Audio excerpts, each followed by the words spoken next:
We've been talking generally about education, communication, and about GRC, employee engagement.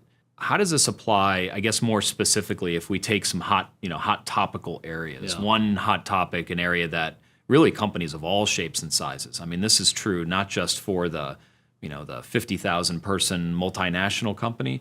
It's true for the 50-person company, and that is around anti-harassment, anti-discrimination, those types of areas. Well, I mean, recently, there was an new executive order signed in to really help address, additional sort of harassment and discrimination, arenas around federal contractors. And I think, that has helped highlight the fact that, while you may be a small company, you may only have 50, 60 people, that is still an area that you need to watch out for, as a federal contractor, or if you, want to have a contract, with the federal government.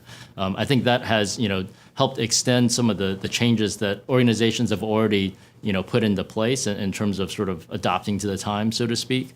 But, I think there's still the challenge around, California's AB 1825 training requirements.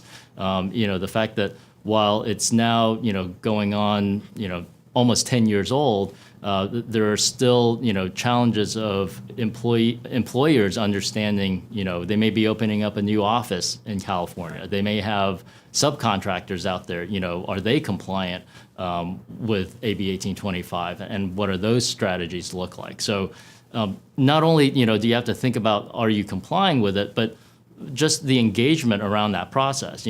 Specifically for AB 1825, you have that sort of 2-hour requirement, and it's it's a little grueling to sit someone in front of any training for 2 hours and really force them to go through whatever course or workshop it is that they're going through. And so you've got to come up with strategies to help bring those scenarios to life, to help bring those things to be more interactive. So that they can engage with that content, so they don't just see it as, wow, I have to sit through 2 hours worth of training.